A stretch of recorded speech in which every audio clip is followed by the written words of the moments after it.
I'm the Dietitian. I'm Chef AJ. And I'm Juliana Hever, the plant-based dietitian. Together, we're the Chef and the Dietitian, and we make healthy taste delicious. We're going to make overnight muesli today. Hooray! I love this. Do you remember when we made that last? I do, when you came and visited my show. What would Juliana do? In New York. So really easy recipe, but I'm going to show our viewers how to make it a travel.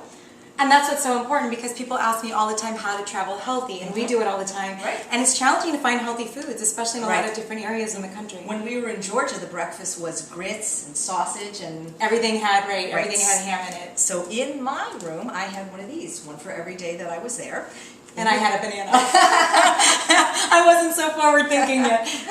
So pretty much every hotel room almost always has that little coffee pot thing, but even if they didn't, you don't even need that. You just need some water from the sink. So in this bag is a half a cup of oats. I use gluten-free oats, 2 tablespoons of currants. You're welcome to use raisins or cranberries or goji berries. A tablespoon of chia seeds. That's the secret ingredient. You'll talk why they're good in a second. Okay. And a half a teaspoon of spice. I like the apple pie spice, which is cinnamon, nutmeg, and mace. You can get this at any Ralph's or Kroger's. I even got this when I was in Texas, so you can... That always makes me think of your apple pie smoothie. It's great in there. It smells so good. But if you can't find that, my second favorite would be roasted cinnamon, just a little bit heartier than the regular cinnamon. I've never tried that. Well, I'm going to give you this bottle of it. Aww, thanks. Or just cinnamon, or anything you like.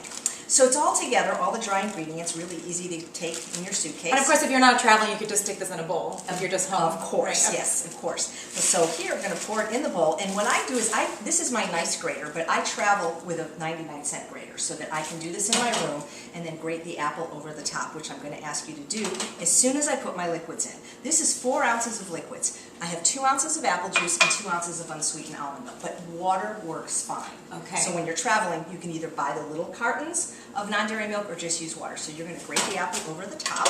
You could use a pear. You can use alcohol. So you travel with a little grater. Yeah, I get it at the dollar store. It's a little tiny box grater. I put it in my suitcase so TSA doesn't take it away from me.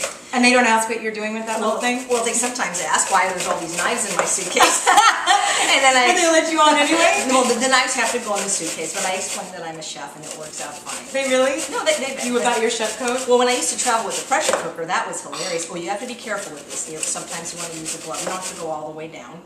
Oh, no. I'm really bad at it. That's what happens when you have long, beautiful nails. Yeah. One of the negatives to get in the way. But you know what? If you didn't want to have a grater, you could cut it up with a knife, something like that. And then you're just going to mix it in. Okay. Which I'll start doing right now.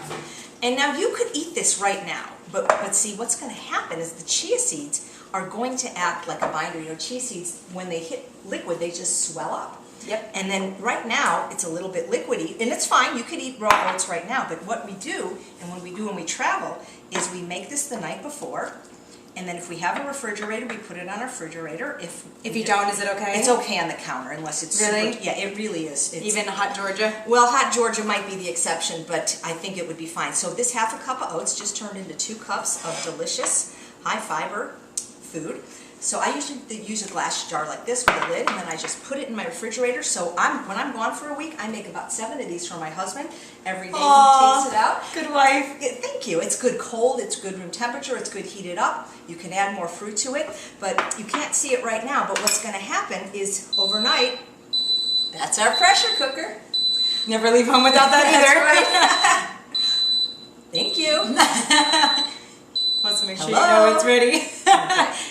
But that beep is great because if you're in the other room. Yes, I love that. So you can see the liquid here, but this is going to get all absorbed. It's going to actually taste almost like an apple pudding the next day. So it's really delicious. Now, what you can do if you're not traveling and you don't know this because it's relatively a new idea, I made this for a demo at the hospital, 400 servings. There was so much left.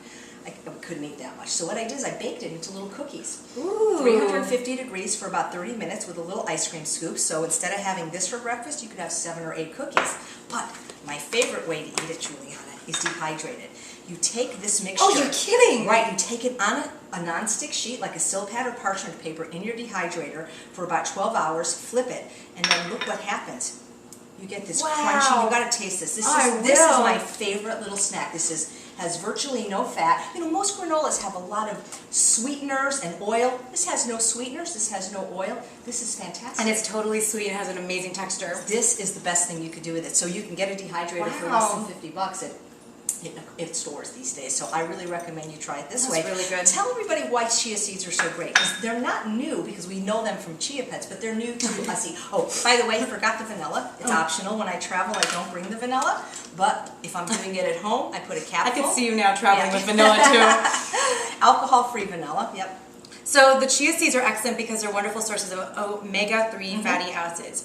You know, a lot of us eat a lot too much of the omega-6 fatty acids in our diet, and then we have a bad ratio of too much omega-6 to little omega-3, and that's not heart healthy. It causes inflammation, right? It causes inflammation. Omega-3 is anti-inflammatory. Right. And this is a great plant-based source of the ALA, which is going to convert into the DHA that we need. So olive oil is really high in omega-6. That's another reason to avoid it, right? It's not really high. It's more high in monounsaturated fats, and it's not one of the worst fats, definitely. How much chia seeds or flax seeds do you recommend that most people? Most people only need about 1 to 1.5 tablespoons a day. And that is, you could either get 1 to 2 tablespoons of chia or flax or hemp seeds, which is also equivalent, I know you don't like these anymore, but to a 1/4 cup of walnuts. Right. Well, it's not that I don't like nuts, it's just they're a trigger food for me. I tend to overeat, whereas chia seeds, you won't overeat. I won't overeat. Yeah, and they're so functional in the kitchen. They make great recipes. Actually, we're going to show people how to do a pudding out of them very soon. Oh, it looks really good. So 1 tablespoon a day. And I know that flax seeds have to be ground to be assimilated. What about chia seeds? No, that's a good question. They're so small. Because they absorb, they're more open. I'm pretty sure, I have to actually clarify that. Someone just asked me that recently.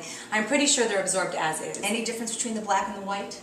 No, not nutritional. I mean, you know, there's always some little nuances, but they're all healthy. But if you were making maybe a vanilla pudding, maybe you'd want to use the white ones just so the black. Yeah, flavor-wise, definitely there's possible. That's right. But I don't know about nutrition. And if you know, I've been able to find chia seeds everywhere in the United States that I've traveled, even in Mexico. That's not in the United States. But you can use flax seeds in this recipe. The thing is, nutritionally it would be great, but they don't have the property of the chia seeds because the next day it absorbs the liquids. It creates this just wonderful texture. Does the flaxseed make it a little drier? Yeah, it does. It just the liquid never absorbs, so it tastes fine, but you won't get this nice little texture that we're looking those for. are really good. So I want to try them as a cookie too. So great with a little bit of non-dairy milk and some blueberries. Oh, or like banana. cereal, like cereal. Look at the 10 things you do with one recipe. One recipe. Wow. So very creative. Thank you so much for watching another episode of The Chef and the Dietitian. And remember, if you want healthy in your kitchen, ask the chef and the dietitian.